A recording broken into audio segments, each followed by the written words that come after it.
What's up, movie fans?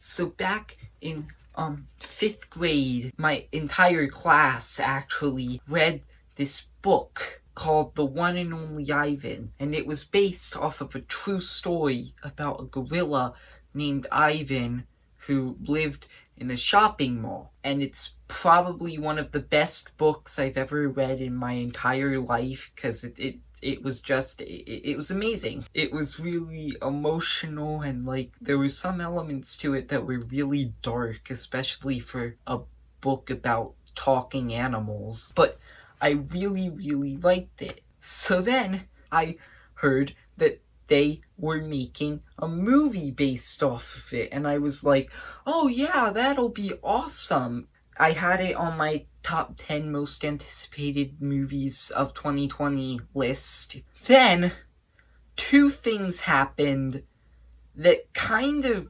honestly just killed my excitement for it. One of them in June and one of them in July. In June, Artemis Fowl came out, and I know they're two very different stories, so it's weird to compare them, but they were both based off of books, very popular books, and the one that came out, Artemis Fowl, was not liked by anybody, including hardcore fans of the book. So I started to get a little worried about One and Only Ivan, oh no, is this going to happen? And then, a month before it came out, last month in July, the first trailer came out. I can't believe they released the first trailer a month before it came out. That was weird. I watched the trailer and I was just like, okay, this is not good, because the trailer did not look good. It was okay, but it also seemed like they were Disneyfying it. Like, they were making it overly kid-friendly because, like I said, it's a movie about talking animals, so it has to appeal more towards kids, and I was really scared that they were going to lose what made the book so good. The movie just came out, at the time I'm recording it, it literally only just came out on Disney Plus yesterday. I watched it yesterday. Going to give you my thoughts on this movie. I said in my video, top 10 most anticipated movies of 2020, I said in it I probably wasn't going to see this one, but then it came out on Disney Plus, and I was like, oh, okay, I'm not losing anything from watching this, so I have very mixed feelings on it. From what I can see, a lot of people are actually really liking this movie. Online, it only has a 72% on Rotten Tomatoes with critics, but with audiences, I'm pretty sure it's at an 88 now, but yesterday it was up in the 90s. People were really loving it, and fans of the book were really loving it. I'm kind of surprised about that after seeing it, because I have incredibly mixed feelings on One and Only Ivan. I have two different things I'm going with here. I've been thinking about how I should do this review, from the perspective of a film critic or from the perspective of someone who really liked the book. And I decided that I would do it just this once from the perspective of somebody who really likes the book. Here's what I will say. If you've read the book but haven't seen the movie, then watch this. If you've watched the movie but haven't read the book, you can watch this. If you've seen both, watch this. If you have not seen either adaptation of this story yet, then don't watch this and go and read the book first, because it's way better, and then watch the movie. That's my advice to you. Getting into this movie, I'm going to be comparing it to the book for most of this review. So, starting with things that I really liked about it. One, I think they nailed the personalities and the feel of each of the characters. Like, Ivan, all the animals in particular, Ivan, Ruby, Stella, and Bob, all feel like they were carried right out of the book. Like, they feel like the characters from the book. Like, Bob was funny like he was in the book. Ruby was constantly asking questions. Stella seemed very wise, like in the book. Just everyone seemed like they were in the book. Even the human characters, like, I do have problems with Mac. We'll get to that later. But George and Julia were just completely like how they were in the book. It managed to nail that perfectly. I also think that a lot of the atmospheres and just like setting fit exactly how I pictured it in the book. In particular, Ivan's little domain or cage, it looks exactly how I pictured it in the book. Like, honestly feels like it was just ripped right out of my imagination. It looks exactly the same as I pictured it. And then the mall, same thing, looks basically exactly the same. The zoo at the end looks exactly the same. Just everything really fit exactly how it did in the book, I found, in terms of setting and characters.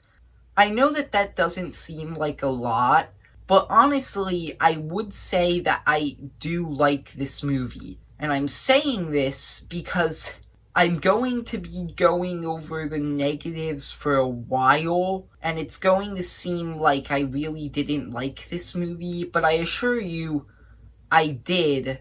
I actually really enjoyed it. It's a very enjoyable movie. I think that's the reason I liked it. But I have a lot of problems with it when I go with this perspective from somebody who really liked the book.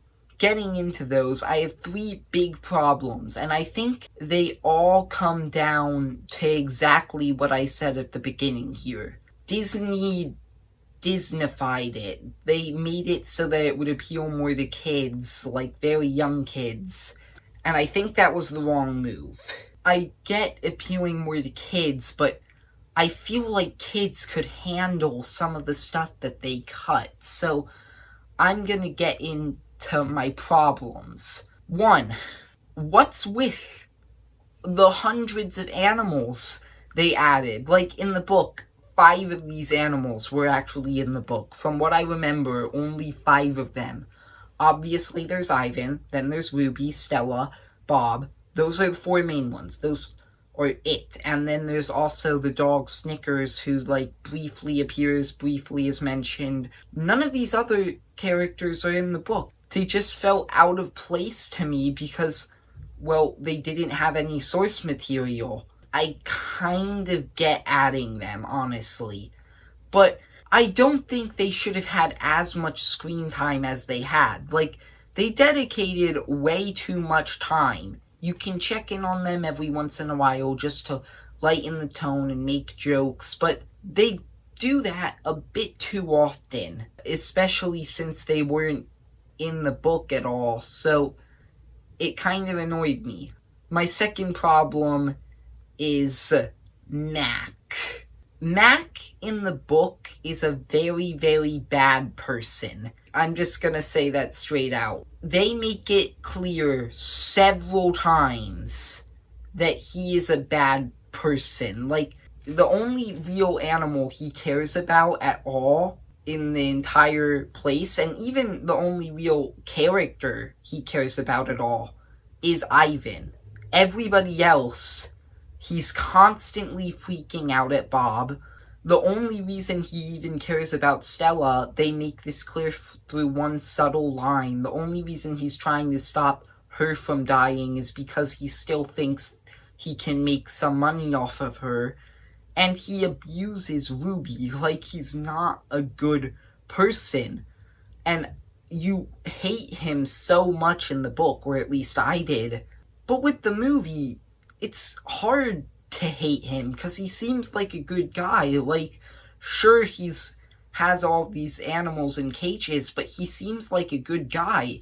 And as a result, a lot of the movie felt like it was missing conflict or stakes, and it could have been so much better if they just would have pushed Mac and made him an actual, antagonist, an actual villain. But they didn't really do that. And then my third and biggest problem has to do with the part of the movie where when it happened, I was like, okay, we're doing this. I guess I'm fine with this. But then afterwards, after it happened, I was like, man, that was stupid. And that is the huge breakout of the mall that happens about halfway through the movie was ridiculous. Like, that didn't happen in the book. What the heck? I didn't get it. Why they would have that. I honestly think they could have just had Ivan paint those pictures, had him show them to Julia, her tell her dad about the pictures and what they mean, and then what they did in the book was after that, the dad helped Julia put them on the billboard outside. Everybody started showing up, and they were like, oh my gosh, this gorilla can draw pictures. They totally missed the message until they started seeing all the claw sticks and the abuse that was going on there, and then they started protesting. That's what happened in the book. They didn't have to have the claw sticks and the abuse to still do that. They could have just had them interpret the sign the right way and start protesting, and you wouldn't have needed that sequence that felt so out of place in the middle of the movie, and I feel like the movie would have been a lot better. I felt like those sequences were just so out of place and weird. There were a lot of things that weren't in the book that were just so out of place and weird. So, from somebody who, criticizes films and likes movies, I'd probably give this movie, a 7 out of 10. I enjoyed it. As somebody who, is a big fan of the book, I think it adapted, the atmosphere and the characters well enough. But there's a lot of story things in this movie that just didn't work, so I'd give it, a low 6. It's a 6, but it's very close to being a 5. So overall, I think I would give it a 6.5 to just kind of go in between those two. So, my movie score is a 7. My adaptation of the book is a 6. So in between 6.5. I don't normally give out half scores, but I feel like I should do it for this. So that's my review of The One and Only Ivan, which just came out. I do recommend you watch it, but you should read the book first, because the book is way better. I don't know why I'm saying this, because I told anyone who hadn't read the book or watched the movie to leave. Why did I do that? If a friend ever asks you, I guess, hey, should I read or watch One and Only Ivan? Tell him to read the book first. The book is really, really good. I love the book. Okay, that's it. If you like the video, then like and subscribe, and see ya, movie fans.